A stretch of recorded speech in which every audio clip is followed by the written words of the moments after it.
Good morning students, I Gopal Garg welcomes you on our channel ज्ञान board. तो जैसा कि हमने आपको कल की वीडियो में बताया था, आज से हम क्लास 10th का मैथ एनसीईआरटी सिलेबस स्टार्ट कर रहे हैं, जिसमें हम सबसे पहले चैप्टर फर्स्ट रियल नंबर्स को स्टार्ट कर रहे हैं। तो आइए स्टार्ट करते हैं अपना कोर्स और अपना सिलेबस। आप ये वीडियो ध्यान से देखिएगा, एक एक चीज को बड़ी बारीकी से समझिएगा। कोई डाउट हो तो आपने हमें कमेंट में सेंड कीजिएगा। तो शुरुआत करते हैं अपन अपने कोर्स की। Chapter first, real numbers. Real numbers, ये नंबर्स के बारे में होता है। आपने रियल नंबर्स पहले भी पढ़े हैं, लेकिन मैं आपको एक बार रिकॉल करा देता हूं। तो रियल नंबर्स को समझने के लिए हमें सबसे पहले टाइप्स ऑफ नंबर्स को समझना होगा कि नंबर्स को हमने कितनी कैटेगरी में डिवाइड किया है, कितने टाइप्स में हमने नंबर्स को डिवाइड किया है। नंबर्स का सबसे पहला टाइप आता है टाइप्स ऑफ नंबर्स। सबसे पहले टाइप की जो कैटेगरी है नंबर्स की, उनको हम कहते हैं नेचुरल नंबर्स।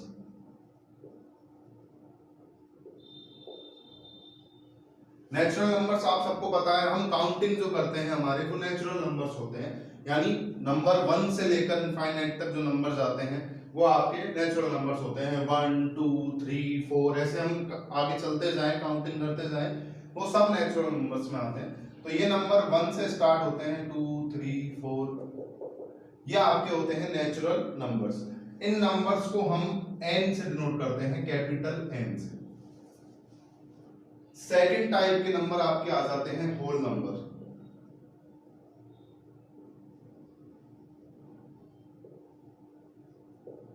होल नंबर्स में अब आपको यहां दिख रहा है हमने जीरो ऐड नहीं किया है, तो होल नंबर्स में हम नेचुरल नंबर्स में जीरो और ऐड कर देते हैं, और होल नंबर्स आपके स्टार्ट हो जाते हैं जीरो से। 1 2 3 4, 0 1 2 3 4 इनफाइनाइट तक ये जाते हैं।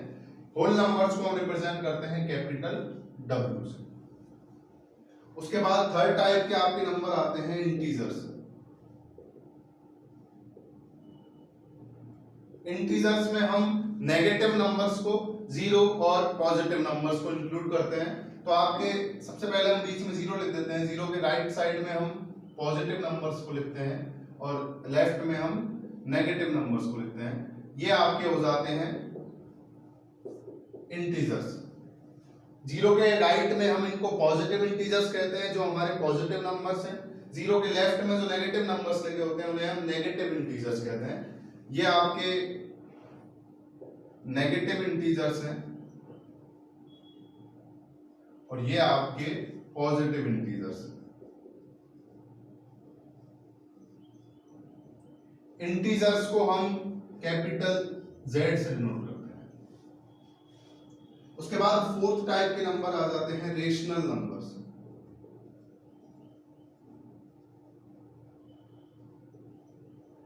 देखिए रेशनल नंबर्स में आपको एक वर्ड दिख रहा है, रेशो। तो ये नंबर्स रेशो की फॉर्म में होते हैं। रेशो आप सभी जानते हैं, न्यूमरेटर अपॉन डिनोमिनेटर की फॉर्म में जो नंबर्स होते हैं वो रेशो फॉर्म होती है। तो रेशनल नंबर्स हमारे रेशो से बनते हैं। रेशनल नंबर्स का जनरल फॉर्म आप सभी को पता है कि कोई भी नंबर जो p अपॉन q फॉर्म में हो,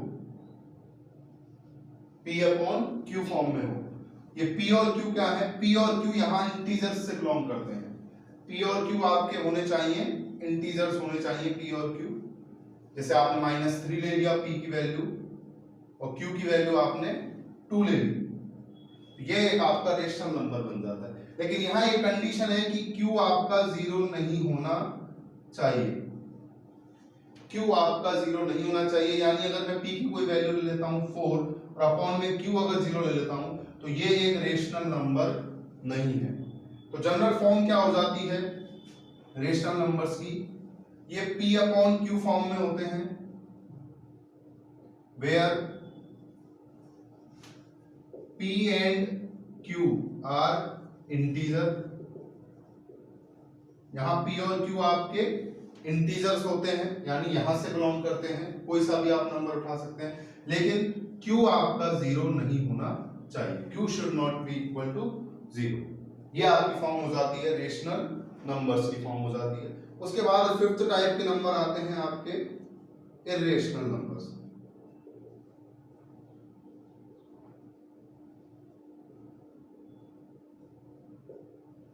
इरेशनल नंबर्स क्या होते हैं? जो p अपॉन क्यू फॉर्म में नहीं लिखे जा सकते, यानी जो नंबर रेशनल नहीं होते वो इरेशनल नंबर होते हैं। आपने 9th क्लास में पढ़ा होगा, जैसे हम √3 लिखें, √5 पाई 0.1432 0.10111100, ये आपके हो जाते हैं इरेशनल नंबर्स। ये हमने 5 टाइप्स ऑफ नंबर्स को यहाँ डिस्कस किया। ये सारे के सारे नंबर्स मिलकर क्या बोले जाते हैं? आपके रियल नंबर्स।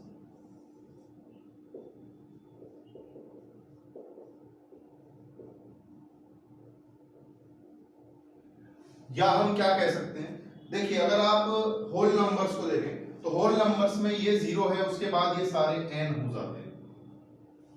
इसी तरह अगर हम इंटीजर्स को देखें तो इंटीजर्स में नेचुरल नंबर्स भी आ रहे हैं, होल नंबर्स भी आ रहे हैं 0 इंक्लूड करके, और नेगेटिव नंबर्स आ रहे हैं। इसी तरह रेशनल नंबर में ये तीनों ऑलरेडी आ जाते हैं।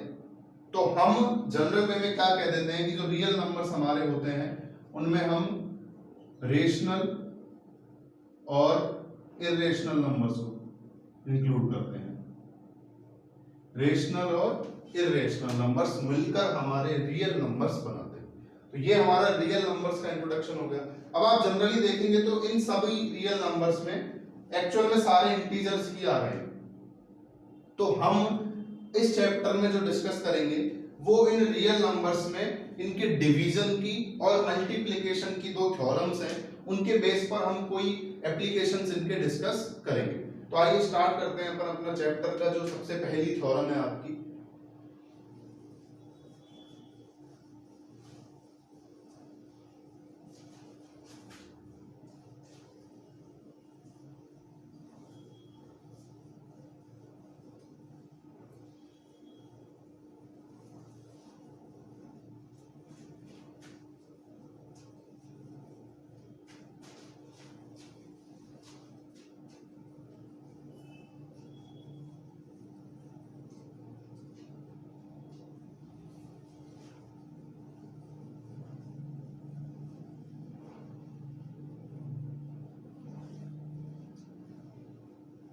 थ्योरम स्टार्ट करने से पहले मैं आपको एक बेसिक सी चीज समझाता हूं। आपने बचपन में डिवाइड सबने किया होगा। तो जैसे मैं आपके सामने एक नंबर लिख देता हूं 5 को मैं 2 से डिवाइड करता हूं, तो आप देखेंगे कि 2 से 5 को जब हम डिवाइड करेंगे तो 2 टाइम्स डिवाइड जाएगा, 2 2 जा 4, और यहां 1 नीचे रिमाइंडर बच जाएगा। आपने डिवाइड सबने किया। ऐसे अगर मैं 7 को 4 से डिवाइड करता हूं तो 1 टाइम्स डिवाइड जाएगा, 4 1 जा 4, नीचे रिमाइंडर बच जाएगा 3। आप सभी जानते हैं कि ये जो बीच में यहां लिखा होता है जिसमें हम डिवाइड देते हैं, इसे हम बोलते हैं डिविडेंड। जिससे हम डिवाइड देते हैं उसे हम बोला जाता है डिवाइजर। जितनी बार डिवाइड जाता है उसे हम कहते हैं क्वोशिएंट, और यहां जो बचता है उसे हम कहते हैं रिमाइंडर।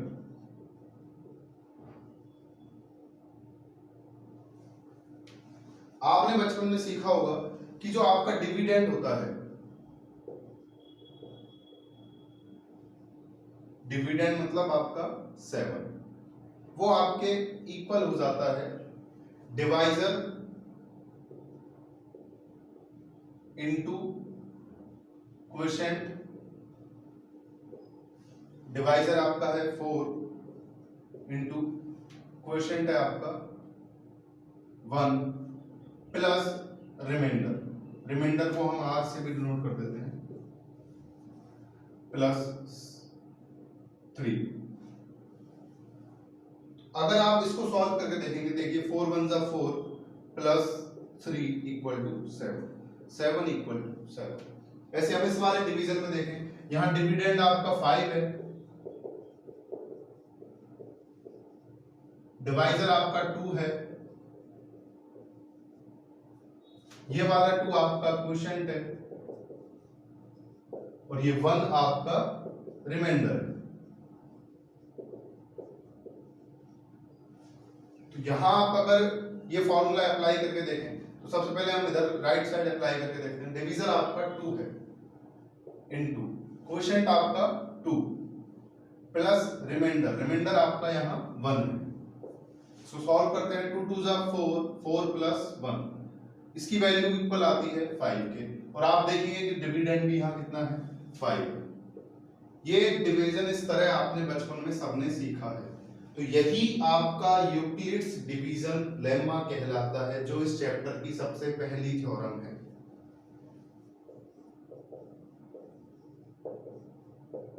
Euclid's division lemma.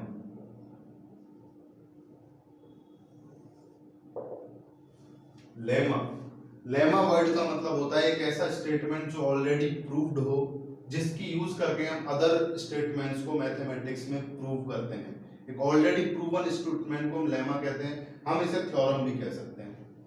तो ये जो आपका स्टेटमेंट है कि किसी भी डिवीजन में डिविडेंड की value divisor into quotient plus remainder के इक्वल होती है, ये ही आपका यूक्लिड्स डिवीजन लेमा है।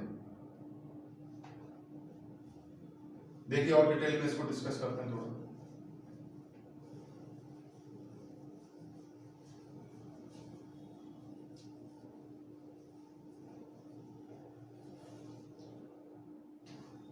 यूक्लिड्स डिवीजन लेमा कहता है कि कोई भी एक नंबर a, लेट नंबर है आपका a, इसको हम एक ऐसे नंबर b से डिवाइड कर सकते हैं।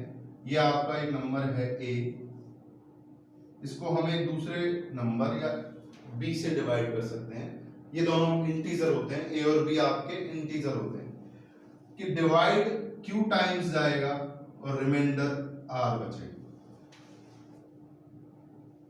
यही आपका यूक्लिड्स डिवीजन लेमा कहलाता है। This is your Euclid's division lemma. देखिए आप समझिए, आपने अभी अभी फॉर्मूला देखा, dividend is equals to divisor into quotient plus reminder.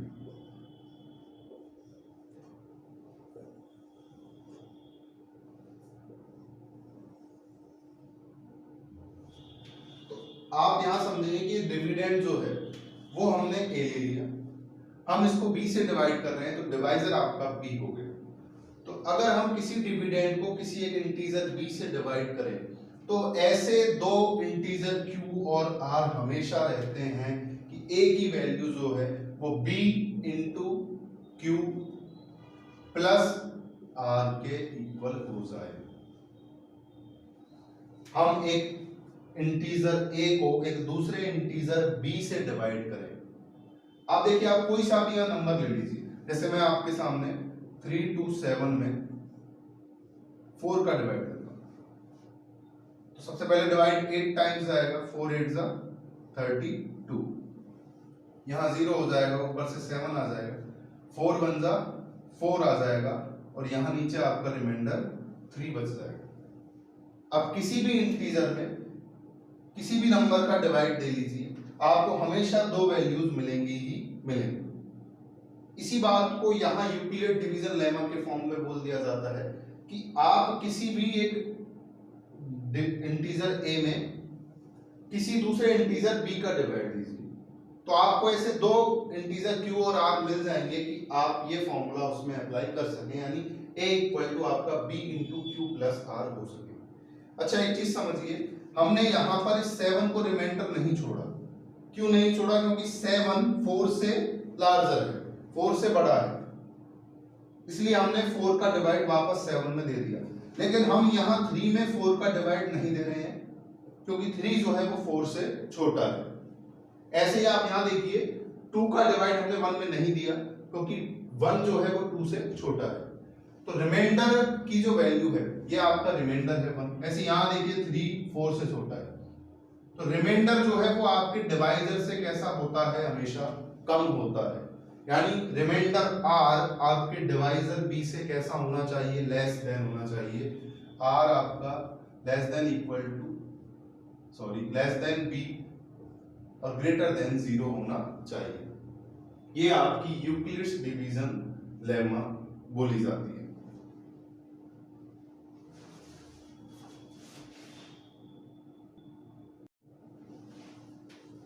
देखिए हम एक और डिवाइड देख लेते हैं। अगर मैं 5 1 2 में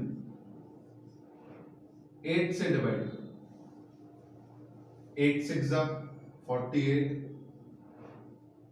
यहां बच जाएगा 3, ऊपर से 2 आ जाएगा, 8 4 32, 32 minus 32 0।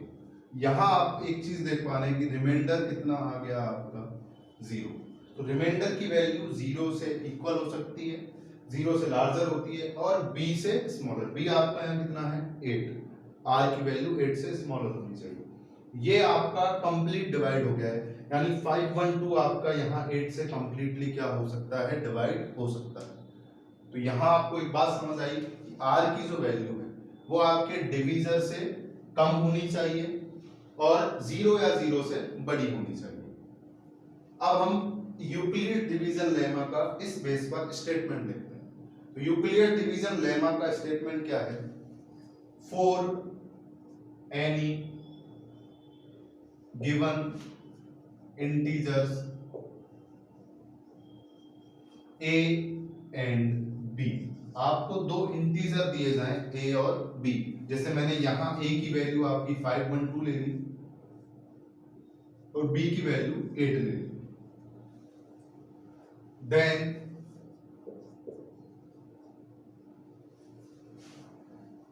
there exist two unique integers q and r satisfying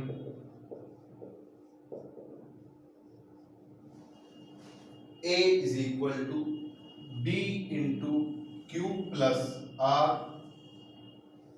and r is 0 to b। यानी कोई भी आपको दो इंटीजर a और b दिए जाएं, जैसे यहां b a की वैल्यू 5 1 2 थी और b की वैल्यू 8 थी, और आप a को b के फैक्टर के फॉर्म में लिखें, यानी a को आप b से डिवाइड करें, तो आपको दो ऐसे नंबर मिलेंगे यूनिक जो इस फॉर्मूला को सेटिस्फाई करेंगे, यानी a is equal to b into Q plus r। आप कोई भी नंबर ले लीजिए, मैं a की वैल्यू ले लेता हूं 17 और b की वैल्यू ले लेता हूं 5। देखिए मैं 17 को 5 से डिवाइड करता हूं, 5 3 जा 15, रिमाइंडर 2। आप इसको ऐसे लिख सकते हैं 17 इज इक्वल टू, इस फॉर्मूले से बेस्ड 5 इंटू 3 प्लस 2। हम इसको इस फॉर्मूले से कंपेयर करेंगे, यहाँ a की वैल्यू हमने 17 ली थी इज इक्वल टू b की वैल्यू 5 ली थी इंटू q, यहाँ q की जगह कितना आ गया है आपका 3 आ चुका है, प्लस r की वैल्यू यहाँ पर 2 आ चुकी है। कंडीशन आपकी क्या है, r आपका 0 से b के बीच में होना चाहिए, यानी b से बड़ा नहीं होना चाहिए। तो b की वैल्यू आपकी है 5 और r की वैल्यू है 2, तो हम देख पा रहे हैं कि 2 इज नॉट ग्रेटर देन 5। तो ये आपका यूक्लिड डिवीजन लेमा है जो किन्हीं भी दो इंटीजर्स के लिए हमेशा एप्लीकेबल होता है। आज की क्लास में हम इतना ही डिस्कस करेंगे।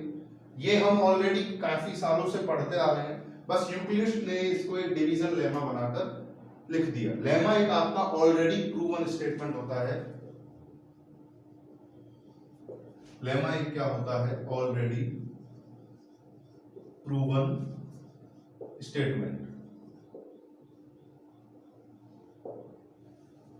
इसके बेस पर हम HCF फाइंड करेंगे दो नंबर्स का। कल की क्लास में हम इसके यूक्लिड डिवीजन लेमा के एप्लीकेशंस को डिस्कस करेंगे। होपफुली आपको क्लास समझ आई होगी। कोई भी आपके डाउट्स या कोई भी सजेशंस रहे हो वीडियो से जुड़े, क्लियरिटी से जुड़े, साउंड से जुड़े, तो आप हमें कमेंट करके प्लीज बताएं। Thank you so much.